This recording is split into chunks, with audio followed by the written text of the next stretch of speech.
Radio Transmundial presenta Los Grandes Temas. Un tiempo donde el pastor Salvador de Lutri nos lleva a pensar en la problemática más profunda del ser humano.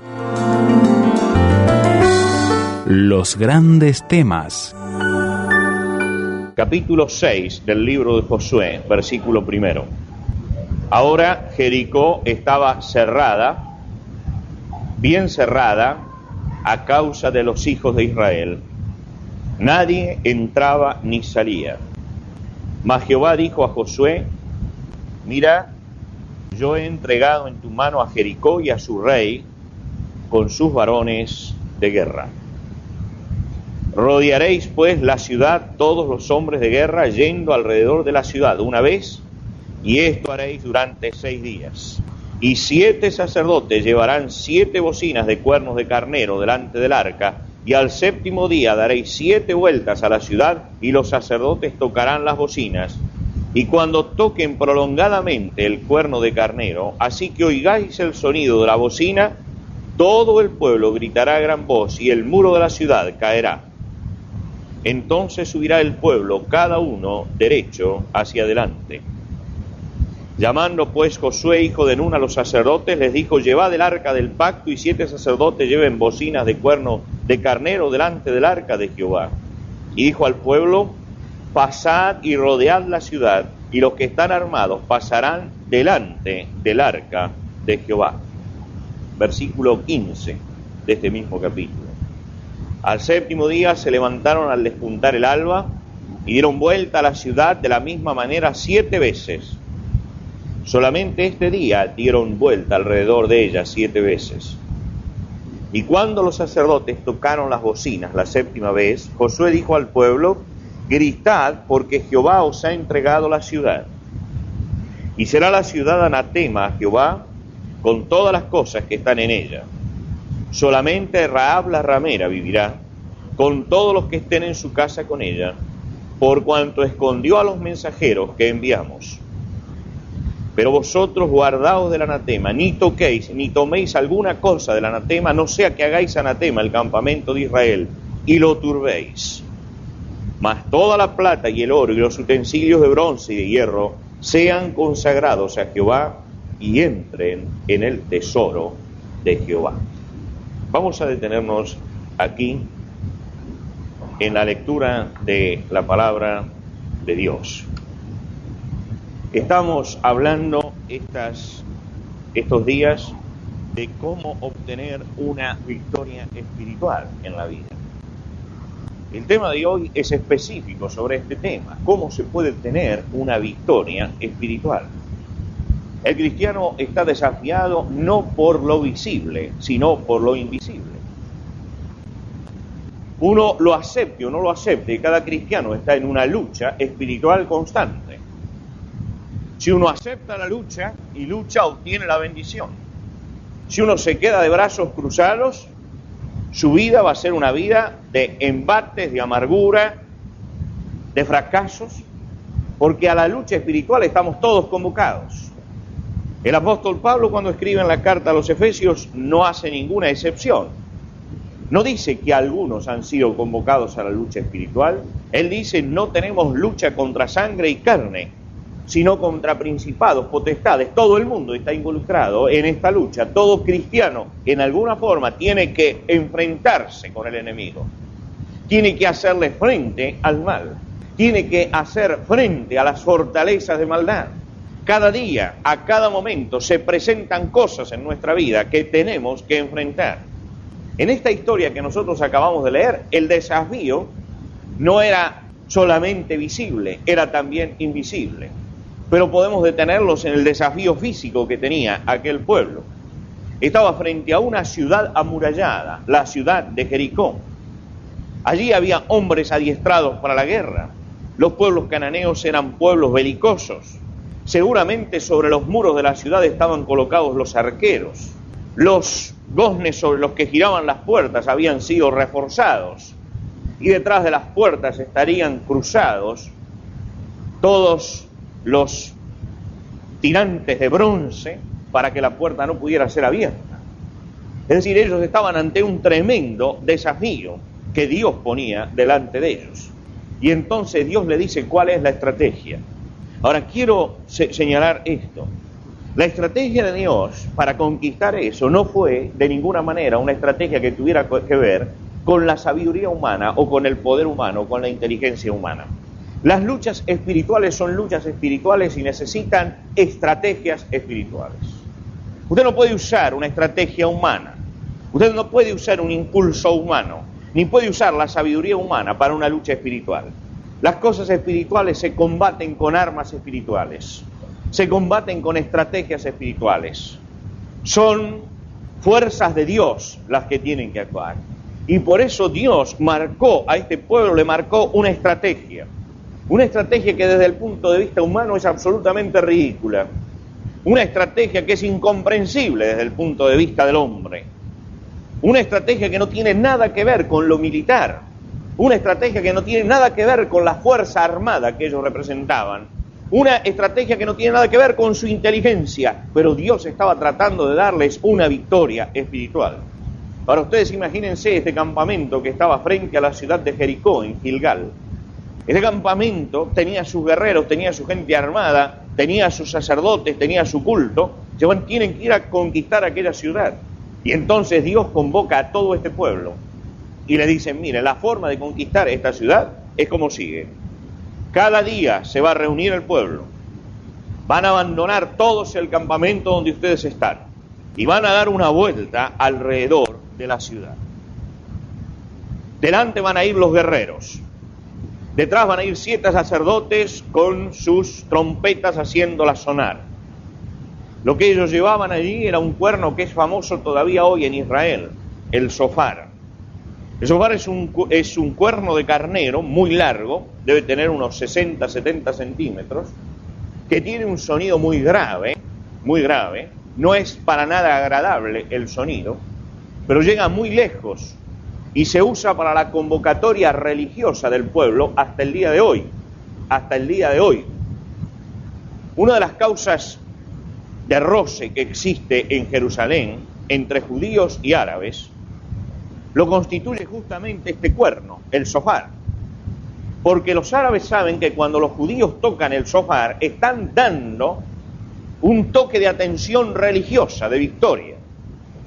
Y entonces cuando ellos hacen sonar este shofar, la gente, los árabes que están en el lugar del templo, se ponen muy nerviosos y los rechazan porque saben el contenido religioso que esto tiene.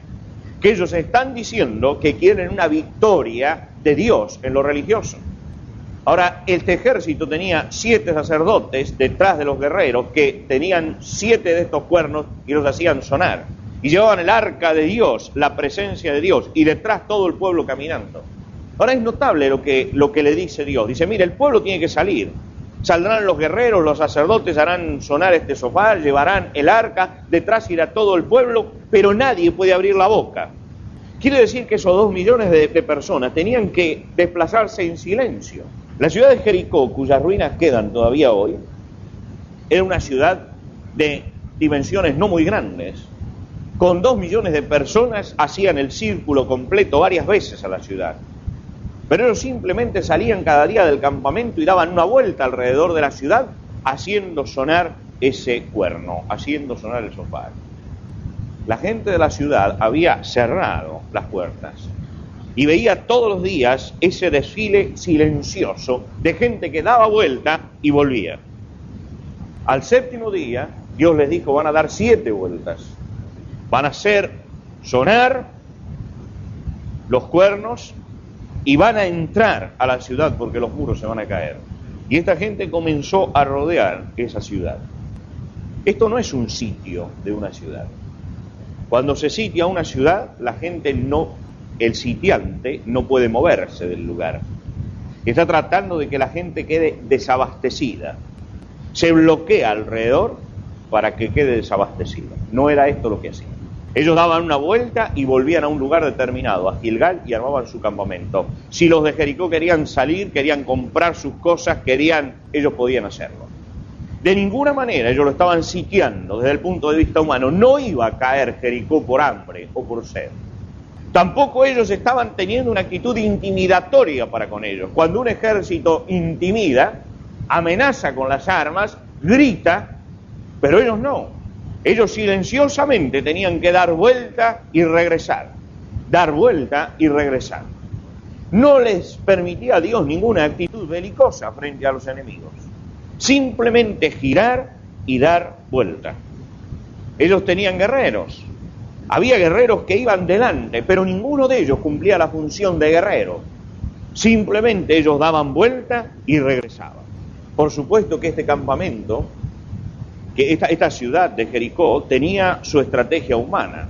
Ellos confiaban en sus muros, confiaban en las puertas, en los cerrojos, confiaban en su poder ofensivo. Pero esta ciudad estaba totalmente desorientada. ¿A quién le iba a disparar si nadie los atacaba? Este pueblo era un pueblo que no daba muestras de agresión. Era un pueblo que se estaba manejando en una forma totalmente diferente. Estaba agrediéndolos, pero desde el punto de vista espiritual. Estaba tomando espiritualmente aquel lugar. Tomando espiritualmente aquel lugar. No físicamente, sino espiritualmente. Y es notable que el pueblo de Israel en ese momento no hace ninguna acción diplomática. Si no manda ninguno para conversar con el enemigo, para decirle si se rinde o no se rinde. No establecen ningún diálogo con el mal. Esa ciudad para ellos está allí, pero no hay ningún contacto. Ellos tienen un prestigio muy grande delante de ellos. Ellos saben lo que ha sucedido en el Mar Rojo, saben cómo han cruzado el Jordán, saben cómo vienen venciendo enemigos, pero no usan esto para una acción diplomática. Tampoco ellos hacen una acción directa. Ellos simplemente giran alrededor de aquella ciudad. Y dice la Biblia, por la fe cayeron los muros de Jericó. Por la fe tuvieron una victoria tremenda espiritual. Ahora, en las luchas espirituales hay algunas cosas, yo voy a señalar 4 esta noche, que tenemos que tener en cuenta. En primer lugar, si usted quiere una gran victoria por la fe, tiene que luchar con fe. Tiene que luchar con fe. ¿Qué es luchar espiritualmente con fe? ¿Qué es la fe? Si tuviésemos que dar una definición sencilla, diríamos que fe es la simple confianza en Dios. Fe es la simple confianza en Dios. Si yo diría quienes tienen una simple confianza en Dios esta noche, para luchar espiritualmente, todos diríamos, yo tengo una simple confianza en Dios. Pero yo sé que definir así la fe es definir solamente la mitad de la fe. Mucha gente tiene una simple confianza en Dios, pero no tiene la fe que Dios pide. Porque la fe que Dios le pidió a ese pueblo para tener victoria era la simple confianza en Dios, pero la falta completa de confianza en lo humano. La simple confianza en Dios, pero una falta completa de confianza en la fuerza de los hombres. A veces nosotros nos equivocamos con la fe. Nosotros decimos, yo tengo fe, pero por las dudas hago esto. Entonces, esta no es la fe que Dios pide. Pues yo vivo por la fe y me muevo por las dudas. Dios no dijo, muévanse así por la fe, pero por las dudas hagan esto. No, muévanse absolutamente por la fe. La falta completa de confianza en nuestras armas y en lo que nosotros tenemos. Había un rey en Israel que se llamaba Josafat. Este rey Josafat fue rodeado por el enemigo. Y él se dio cuenta de lo pequeño que era su poder. Y él oró a Dios. Y dice en su oración, porque en nosotros no hay fuerza para tan grande multitud. No sabemos qué hacer. Por eso a ti volvemos nuestros ojos. Y esto es la fe. La fe es decir, Señor, tuyo es el poder y tuya también la sabiduría. Usted quiere una victoria espiritual, tiene que movilizar su fe. Pero tiene que movilizar su fe absoluta en el Señor. No una fe parcial. Cuando la fe es parcial, no hay victoria espiritual. Para que haya auténtica victoria espiritual, tiene que haber una falta total de confianza en lo humano, para que haya una gran confianza en Dios. ¿Y hasta dónde tiene que llegar esta confianza? Esta confianza tiene que ser una confianza profunda en que Dios es el único que puede hacer las cosas. El Señor Jesucristo salió una vez de los territorios, durante su ministerio, de los territorios de Israel. Se fue al norte, a las regiones de Tiro y de Sidón. Allí no había judíos, y Él se había pasado su vida predicándole a los judíos. Pero llegó a aquel lugar, y una mujer comenzó a ir detrás de Jesús y de los discípulos, pidiéndole por una hija que tenía endemoniada. Iba detrás de Jesús, y los discípulos, enojados, porque los ponía en evidencia, la rechazan, y le dicen a Jesús, despídela. ¿Usted sabe lo que hizo Jesús ese día? Se dio vuelta hacia la mujer y le dijo, yo no soy enviado sino a las ovejas perdidas del pueblo de Israel. No puedo hacer nada por ti. Los discípulos la rechazaron y Jesús le dijo, yo no vine para tu problema. Y esta mujer insistió y dijo, Señor, socórreme. Y Jesús dijo, nunca en Israel vi una fe como esta. Y hizo aquel milagro. Parecía que Dios se estaba rebelando contra ella. Parecía que Dios estaba cerrando las puertas. El Hijo de Dios le decía, no vine para esto. Pero la fe de aquella mujer fue más fuerte que toda oposición. La fe de aquella mujer fue más fuerte que cualquier razonamiento. La fe de aquella mujer movió las manos de Dios. La fe mueve las manos de Dios. ¿Usted quiere tener victoria por la fe? Entonces póngase en las manos de Dios. No confíe en lo humano. Y diga, Señor, yo confío en ti. Y únicamente en ti. No hay victoria espiritual a menos que usted pueda poner su confianza únicamente en Dios. A usted va a ver que en la lucha espiritual de pronto uno siente que es ahogado. Usted siente que en la lucha espiritual de pronto parece que uno va a ser vencido. En la lucha espiritual usted le va a aparecer en momentos que Dios no habla y no llega a tiempo, Dios. Que Dios no escucha. Usted está luchando espiritualmente y hay momentos en que el silencio de Dios es abrumador. En ese momento se está probando la fe. ¿No sabía Jesús que iba a hacer el milagro cuando le dijo a la mujer, no vine sino a las ovejas perdidas de Israel? Jesús sabía esto. Pero probó la fe de esta mujer hasta último momento. Fe. Una absoluta fe en lo que Dios puede hacer. Luche por la fe si quiere tener una victoria espiritual. No luche en las fuerzas humanas ni en las luchas de la carne. La victoria por la fe no se funda en el poder y en la sabiduría de los hombres, sino de Dios. Cuando nosotros avanzamos con nuestra sabiduría y avanzamos con nuestro poder, armamos un fracaso en nuestra vida. Pero cuando yo me acerco a Dios con fe, yo me apropio del poder y de la sabiduría de Dios. Este pueblo vio la ciudad de Jericó. Ellos podían llamar a sus militares y establecer una estrategia. Cómo cortarle los víveres, cómo rodear esta ciudad, cómo atacarla. Pero ellos dijeron, no Señor, vamos a confiar en ti. Y se apropiaron de la sabiduría de Dios. La sabiduría de Dios decía, caminen alrededor y hagan sonar los cuernos. Y dijeron, esto es sabiduría de Dios. Para los hombres esto es una necedad, pero para Dios es sabiduría. Para los hombres esto es debilidad, pero para Dios es poder. Tenga cuidado con no confundir los términos. No confundir los términos. Mucha gente confunde los términos y cree que el poder humano es poder de Dios y que la sabiduría humana es sabiduría de Dios. Dice la Biblia que Dios confunde a los necios, a los sabios en la sabiduría de ellos y los convierte en necios. Porque hay una sabiduría que es sabiduría que proviene de Dios. ¿Cómo me apropio de esa sabiduría?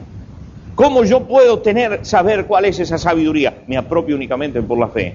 Cuando yo pongo la fe en Dios, me apropio de su sabiduría y me apropio de su poder para tener esta victoria. Segunda cosa, usted quiere luchar y quiere vencer, luche por la fe primero. Segundo, luche sin temor. Sin temor. Hay gente que está intimidada frente a los problemas. Parecería que hay un evangelio del temor a los problemas. De gente eternamente quejosa que va a los cultos a quejarse. Que va a los cultos a pedirle a Dios que le solucione este problema, le solucione el otro problema, le solucione aquel problema. Están faltando cristianos con pantalones. Cristianos que sepan soportar los problemas y que no tengan temor a la prueba. El cristiano es un hombre que va a ser probado. Pero el apóstol Pablo, hablando de la prueba en la carta a los Filipenses, dice: y en nada intimidado por los que se oponen, porque este es un síntoma de perdición para ellos y de salvación para ustedes. Está diciendo, usted tiene oposición, usted tiene problemas de luchas espirituales en su vida, pues entonces es porque usted realmente es salvo por el Señor. Y tiene entonces esta oposición, pero no tiene por qué temer a la oposición. Los cristianos carnales ven la oposición y dicen, hay oposición, tengo miedo. Pero un cristiano espiritual que ha nacido de nuevo por Jesucristo y que es gobernado por el Espíritu Santo de Dios, dice, hay oposición, por lo tanto va a haber victoria de Dios. Cuando hay oposición va a haber victoria de Dios. Cuando hay lucha espiritual va a haber victoria de Dios. Por eso hay que luchar sin temor. Lea usted en el Antiguo Testamento. En el Antiguo Testamento hay un general que tiene que llevar a su ejército a la batalla. Tiene 32.000 hombres detrás, se llama Gedeón. Gedeón tiene 32.000 hombres y Dios le dice, tienes que convocar al ejército. Es mucha gente. ¿Cuál es la propuesta que le hace Gedeón al ejército? Reúne a sus 32.000 hombres y les dice, quien tema y se estremezca, madrugue y vuélvase. Ahora, yo no sé qué general del ejército hoy va a decirle eso a su tropa. El que tenga miedo, que se vaya. Fíjense ustedes todo lo que hay que hacer para reclutar en nuestro país, cuando llegan los famosos sorteos. Y todo lo que hay que hacer para mandar a la gente, no a la guerra, a hacer el servicio militar nada más. Si un día el comandante en jefe del ejército dijera, todo el que tenga miedo no venga a hacer el servicio militar, al otro día no va nadie. ¿Cierto? Sin embargo, en la guerra de Dios había leyes que son contrarias a las leyes humanas. Decía, el que tiene una casa y no la estrenó, váyase, estrene su casa. El que tiene una viña y no comió, vaya y tome de su viña. El que anda de novio, quédese con su novia hasta casarse, no vaya a la guerra. Y acá dice, y el que es cobarde y el que tiene miedo, vuélvase. Es un estorbo. El que tiene miedo está condenado a la derrota. Usted tiene miedo, es un futuro derrotado. Es un futuro derrotado. El que tiene miedo es un futuro derrotado. Ah, usted dice, pero el enemigo es grande. Es verdad, Dios es más grande. Dios es más grande. El enemigo es fuerte. Es verdad, Dios es más fuerte. El enemigo tiene poder. Es verdad, Dios tiene más poder. Por la fe, usted quita el miedo a la batalla espiritual en su vida. Ustedes se acuerdan de Martín Lutero, aquel monje agustino. Todavía no había surgido la Reforma, y Martín Lutero, como monje agustino, fue llamado a una convención de monjes agustinos y le dijeron que diera un sermón. Se acostumbran las convenciones estas, aún hoy, que los sermones sean extremadamente teológicos.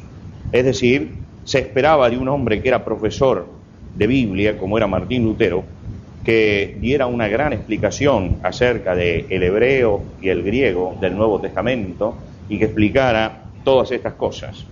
Cuando se reunieron todos los agustinos, los monjes agustinos, subió Martín Lutero al púlpito y predicó acerca de la lengua blasfema de los sacerdotes. Y les habló de la lengua que ellos tenían y de las blasfemias que ellos decían. Nunca se había escuchado un discurso como aquel.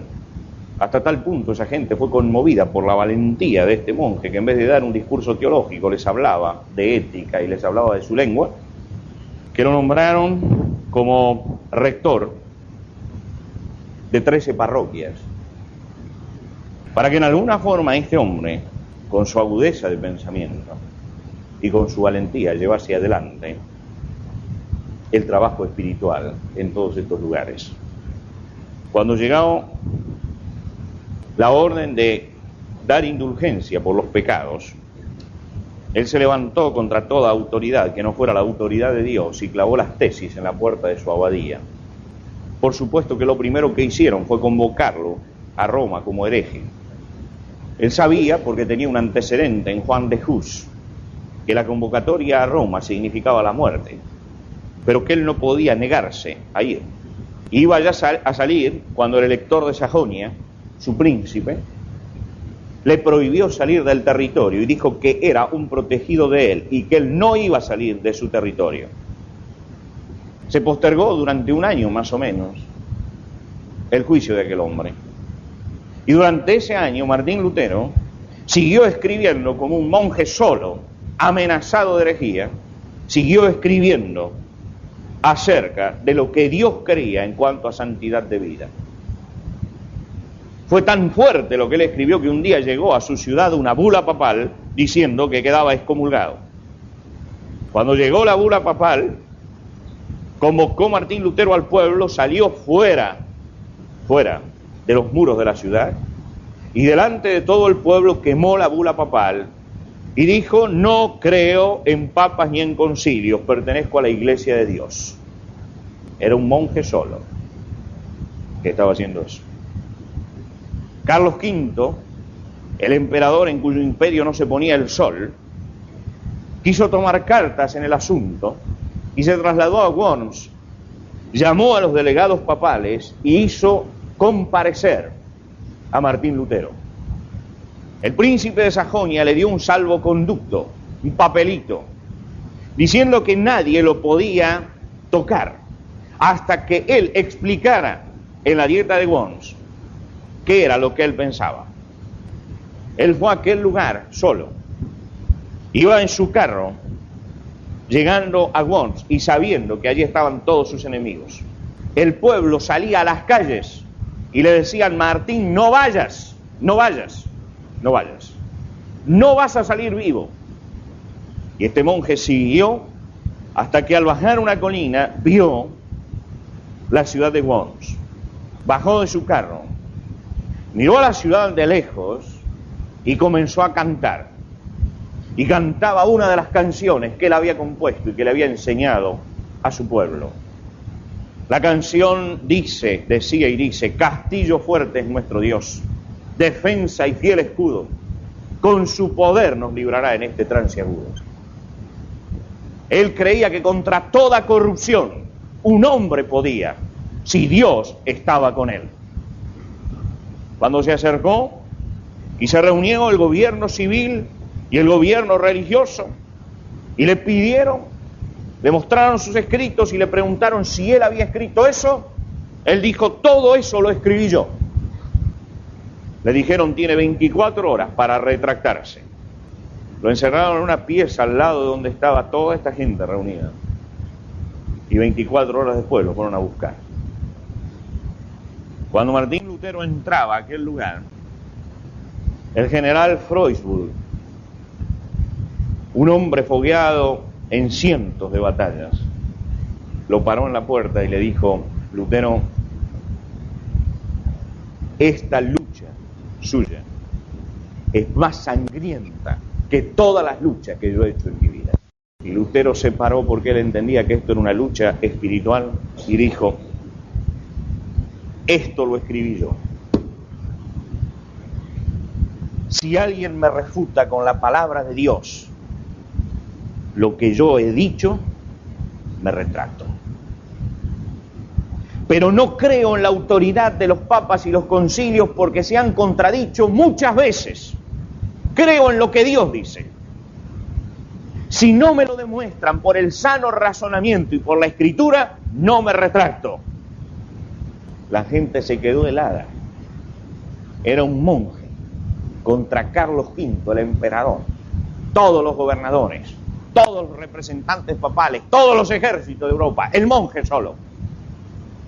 Y cuando él salió, después de esta declaración que fue explosiva, él gritó en la puerta de aquel lugar: consumado es, está hecho. Todo el mundo sabía que Lutero se estaba jugando la vida allí y que no volvía vivo. Como tenía un papelito escrito, sus enemigos se distribuyeron por el camino para agarrarlo en la primera encrucijada, matarlo, dejarlo tirado ahí. Lutero lo sabía. El pueblo que le había dicho no vayas, había ido a aquel lugar para decirle no vuelvas, te matan en el camino. Y Lutero, con su himno de batalla, Castillo fuerte es nuestro Dios, subió a su coche y empezó a volver. Muy cerca de Worms aparecieron jinetes enmascarados, pararon el vehículo, lo hicieron bajar y mandaron a toda la gente que se fuera.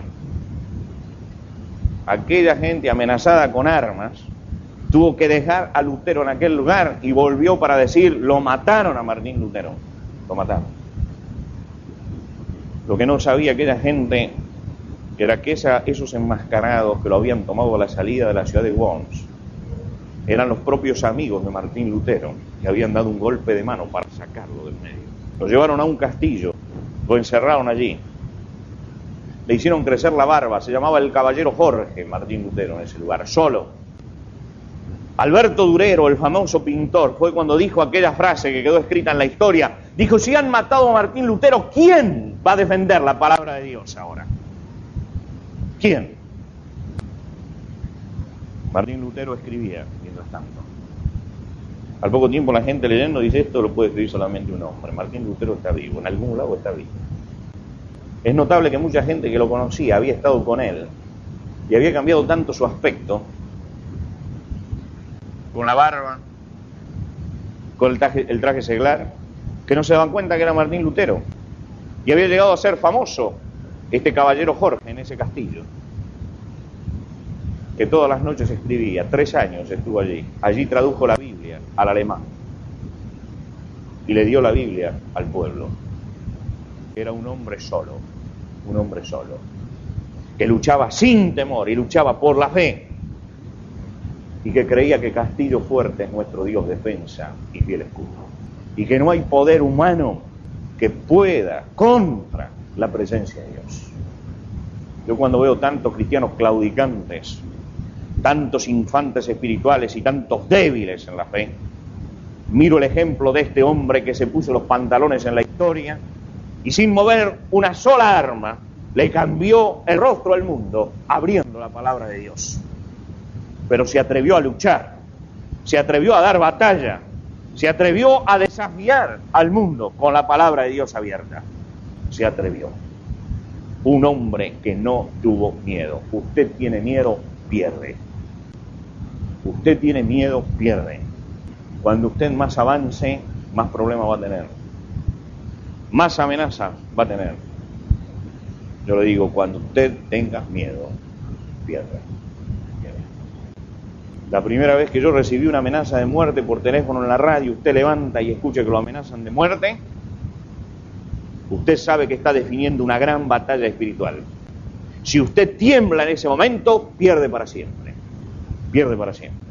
Y es el momento en que usted tiene que ejercitar la fe y decir: Señor, el enemigo es fuerte, pero tú puedes más. En nada intimidados. ¿Cuál es el ataque de Satanás a tu vida? Sin miedo. Pero estoy ahogado. Sin miedo. Sin miedo. Pero el enemigo es fuerte, pero sin miedo. En nada intimidados. Este pueblo no se intimidó, lo hizo. Tercero, luche con paciencia. Luche con fe. Luche sin miedo. Luche con paciencia. Ellos tuvieron que esperar 6 días, dieron vuelta. 6 días. Usted vio que nuestro siglo es un siglo impaciente, ¿no es cierto? Impaciente. Totalmente impaciente. A usted se le descompone algo, ¿en cuánto tiempo quiere que se lo arregle? Le dice el service. La respuesta es siempre la misma: lo más rápido posible. Nadie quiere esperar. No importa si lo va a usar o no lo va a usar, pero ya es una costumbre decir lo más rápido posible. Lo más rápido posible. Todo lo queremos rápido, ¿no es cierto? Y todo lo hacemos para hacer rápido. Yo me acuerdo en mi infancia haber visto a mi abuela preparar dulces. Sacaba los higos, los ponía allí en la olla y empezaba con su cuchara de madera a dar vueltas y vueltas y a echar, no me acuerdo, echaba azúcar y revolvía, y eran horas y horas revolviendo y revolviendo y revolviendo hasta tener el dulce. Ahora no hay tiempo para eso. El día que se hacía polenta en mi casa, se compraba la polenta esa gruesa, ¿se acuerda del pasado? A las 8 de la mañana se ponía en agua y después dando vuelta y no se podía dejar de revolver todo el día, ahí hasta el mediodía. Ahora tenemos polenta mágica, café instantáneo, jalea en frasco. Nadie hace esto. ¿Cómo vamos a hacer esto? Tiempo de la velocidad. Entonces la gente quiere victoria instantánea, victoria mágica en la fe. Si todo es rápido, ¿cómo voy a esperar? Y una persona dice, yo soy del Señor, pero mi esposo no es del Señor. Dice, hace 3 meses que vengo orando, voy a tener que esperar mucho. Y hay gente que esperó 30 años.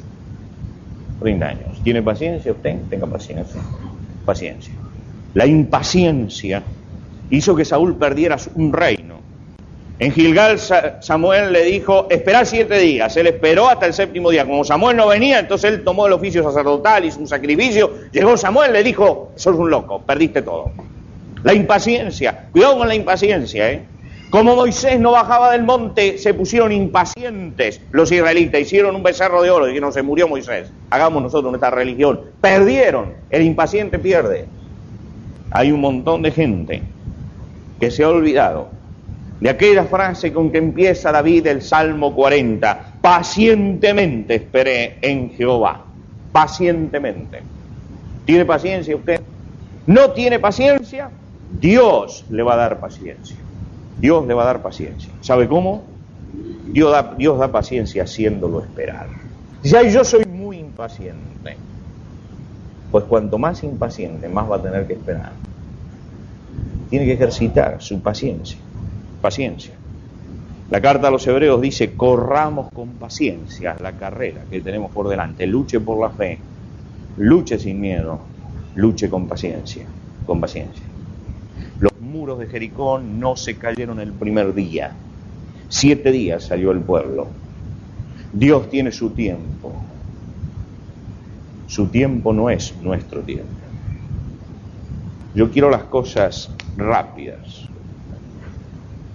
¿Cuánto tiempo lleva germinar la semilla?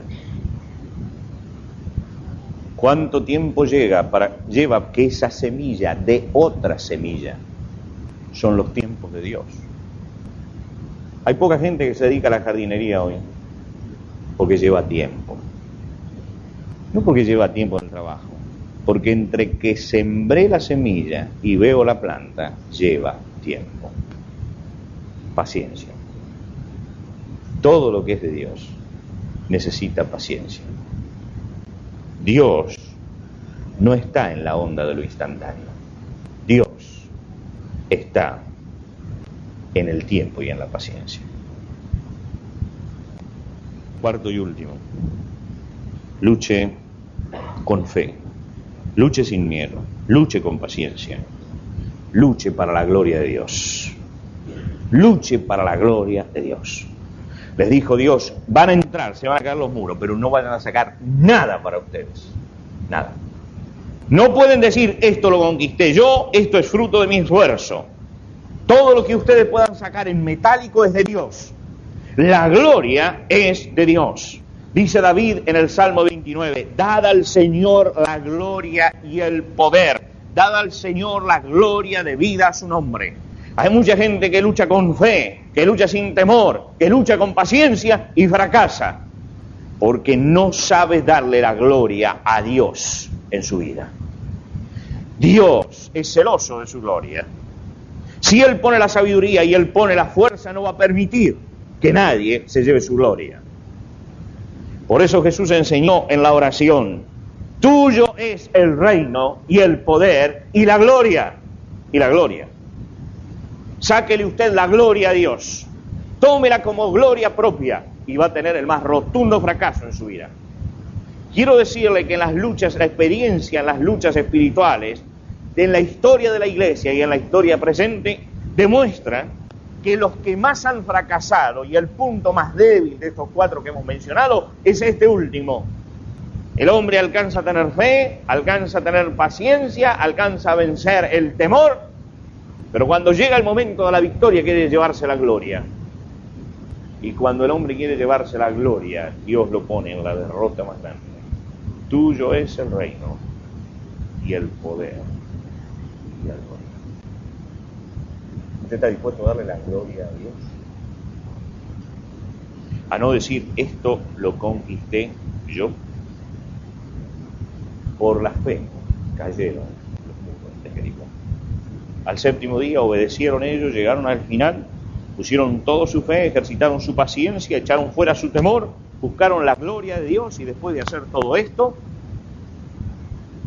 gritaron, era el mandato de Dios, y avanzaron. Cada uno avanzó hacia el frente y vieron como los muros de esa ciudad se desplomaban y como cada uno tomaba la victoria. ¿Podía decir alguno de ellos que había sido su fuerza, su poder, su inteligencia, su sabiduría, su estrategia? Ninguno. Era la fe puesta en un Dios grande, ejercitada con paciencia, sin temor, para la gloria de Dios, lo que daba la victoria. Hermano, mire para adelante. Esta semana usted va a tener luchas espirituales. Ponga su fe absoluta en el Señor. No confíe en lo humano. No tenga el miedo. Luche con paciencia. Y el domingo que viene, venga a darle la gloria a Dios. Es decir, Señor, tuyo es el reino y el poder y la gloria.